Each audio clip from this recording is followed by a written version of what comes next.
যারা ছাত্র প্রতিনিধি হিসাবে এই অন্তর্বর্তীকালীন সরকারে অন্তর্ভুক্ত হয়েছিলেন তাদের মধ্যে একজন এই সরকার থেকে পদত্যাগ করা মানে তিনজনেই পদত্যাগ করা। সুতরাং ছাত্র প্রতিনিধি হিসাবে এই সরকারে আর কোনো পদ পদবি কিংবা কোনো বস্তু অ্যাডজাস্ট করার কোনো কথা নয়।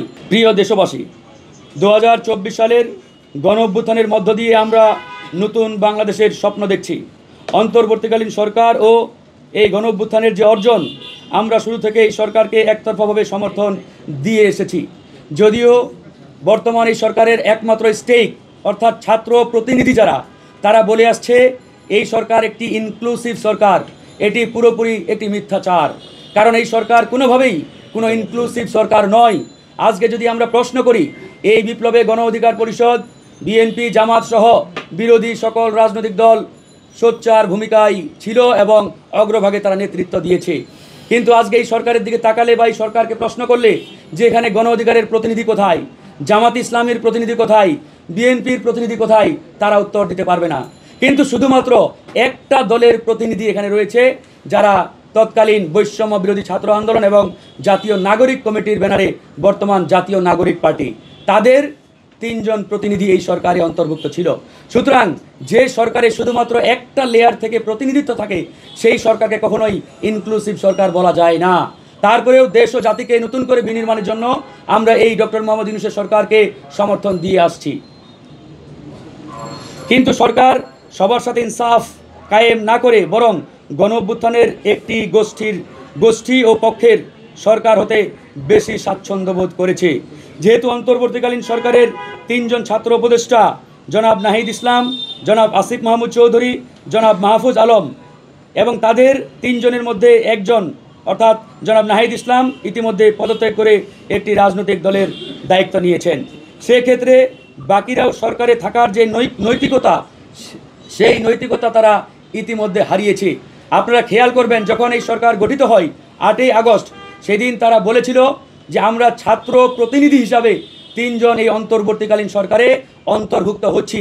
আজকে যদি আমরা প্রশ্ন করি, যারা ছাত্র প্রতিনিধি হিসাবে এই অন্তর্বর্তীকালীন সরকারে অন্তর্ভুক্ত হয়েছিলেন তাদের মধ্যে একজন এই সরকার থেকে পদত্যাগ করা মানে তিনজনেই পদত্যাগ করা। সুতরাং ছাত্র প্রতিনিধি হিসাবে এই সরকারে আর কোনো পদ পদবি কিংবা কোনো বস্তু অ্যাডজাস্ট করার কোনো কথা নয়। সেই জায়গা থেকে তারা যদি দাবি করে যে আমরা এখনও ছাত্র প্রতিনিধি হিসাবে এই সরকারের মধ্যে রয়েছি, এটা স্রেফ জনগণের সাথে মিথ্যাচার এবং প্রতারণা। এই ঈদে জামা জুতো অ্যাক্সেসরিজের ডিসকাউন্ট। আর দল গঠন একটি চলমান প্রক্রিয়া। এই প্রক্রিয়ায় কিভাবে একজন পদত্যাগকৃত উপদেষ্টা সম্পৃক্ত হয়ে প্রধানের দায়িত্ব নিলেন, সেটি কিন্তু জনমনে ইতিমধ্যে প্রশ্ন দেখা দিয়েছে। আর তিনজন ছাত্র উপদেষ্টা, তারা যে রাজনীতির মাধ্যমে উত্থান এবং যে রাজনীতির মাধ্যমে তারা উঠে এসেছে, তাদের নেক্সাস কিন্তু একই, অর্থাৎ তারা একই প্ল্যাটফর্ম থেকে আন্দোলন সংগ্রামের মাধ্যমে এই অন্তর্বর্তীকালীন সরকারে তারা অন্তর্ভুক্ত হয়েছেন।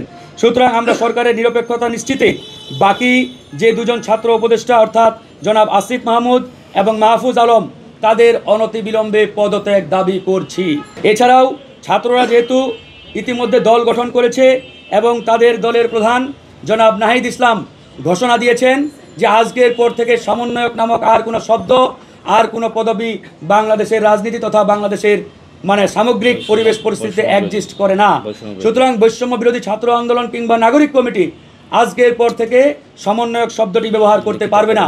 কিন্তু অত্যন্ত পরিতাপের বিষয়, এখন পর্যন্ত আমরা দেখতে পাচ্ছি এই সমন্বয়ক পদবি ব্যবহার করে সরকারের বিভিন্ন দপ্তর, বিভিন্ন অফিস, বিভিন্ন সেক্টরে তারা তাদের আধিপত্য বিস্তার করছে, লবিং তদবির করছে এবং বিভিন্ন জায়গায় বাই ফোর্স অর্থাৎ তারা জোরপূর্বক বাধ্য করে তাদের লোকজনকে তারা নিয়োগ দিয়ে মোটা অঙ্কের টাকা হাতিয়ে নিচ্ছে। আপনারা ইতিমধ্যে দেখেছেন ঢাকা ওয়াসার আউটসোর্সিং নিয়োগ নিয়ে গণমাধ্যমে সংবাদ প্রকাশিত হয়েছে। এটা স্থায়ী নিয়োগের একটি প্রাথমিক ধাপ। 2024 সালের 6ই সেপ্টেম্বর গণমাধ্যমে প্রকাশিত হয় প্রায় 2500 আউটসোর্সিং কর্মী ঢাকা ওয়াসার বিভিন্ন বিভাগে তারা নিয়োগ দেবে কর্মরত রয়েছেন। ওয়াসা তাদের চাকরির সুরক্ষায় বয়স শিথিল করে রাজস্ব খাতে স্থানান্তরের জন্য অনুরোধ জানিয়ে চিঠি দিয়েছিলেন স্থানীয় সরকার বিভাগকে। এক্ষেত্রে আউটসোর্সিংয়ের নিয়োগ হলেও পরবর্তীতে স্থায়ী করার সুযোগ রয়েছে বলে এটি ইতিমধ্যে প্রতীয়মান হয়েছে। সুতরাং এই নিয়োগে অনৈতিক সুযোগ সুবিধার মাধ্যমে তারা বৈষম্য বিরোধী ছাত্র আন্দোলন এবং তাদের নাগরিক কমিটির সাথে যারা সম্পৃক্ত তাদেরকে এখানে তারা যুক্ত করেছে এবং তাদেরকে নানাভাবে বিভিন্ন সরকারি দপ্তর, বিভিন্ন সরকারি সেক্টরে তারা ইতিমধ্যে পদায়ন করেছে। আমরা পরিষ্কারভাবে বলছি, গণ অধিকার পরিষদের পক্ষ থেকে, যেহেতু বৈষম্য বিরোধী ছাত্র আন্দোলন এবং নাগরিক কমিটির মাধ্যমে তারা একটি রাজনৈতিক দলের উত্থান ঘটিয়েছে এবং একটি রাজনৈতিক দলের আত্মপ্রকাশ ইতিমধ্যে তারা করেছে, সুতরাং এরপর থেকে জাতীয় নাগরিক কমিটি কিংবা বৈষম্য বিরোধী প্ল্যাটফর্মের কোনো ব্যক্তি সরকারি কোনো দপ্তর কিংবা সরকারি কোনো সেক্টরে থাকার আর কোনো নৈতিক কিংবা আইনগত অধিকার রাখে না। যারা ইতিমধ্যে নিয়োগ পেয়েছে বা নিয়োগ দেওয়া হয়েছে তাদেরকে অনতি বিলম্বে প্রত্যেকটি সেক্টর এবং প্রত্যেকটি জায়গা থেকে বহিষ্কার করতে হবে, তাদেরকে অব্যাহতি দিতে হবে, অথবা তারা নিজেরাই পদত্যাগ করলে সেটি দেশ ও জাতির জন্য মঙ্গল। একই সাথে আমি আবারও রিপিট করছি, বর্তমান এই সরকারের নিরপেক্ষতা বজায় রাখার জন্য ছাত্র প্রতিনিধি দাবিকৃত যে দুইজন ছাত্রনেতা ইতিমধ্যে এই সরকারের অন্তর্বর্তীকালীন সরকারের উপদেষ্টা হিসাবে চেয়ারে রয়েছেন, জনাব আসিফ মাহমুদ সজীব ভুইয়া এবং জনাব মাহফুজ আলম, তাদেরকে অনতি বিলম্বে পদত্যাগ করতে হবে। তারা যদি পদত্যাগ না করে তাহলে গণ অধিকার পরিষদ অন্যান্য সকল রাজনৈতিক দল এবং বিপ্লবের পক্ষের শক্তিগুলোকে নিয়ে অতি দ্রুত কঠোর কর্মসূচি ঘোষণা করবে।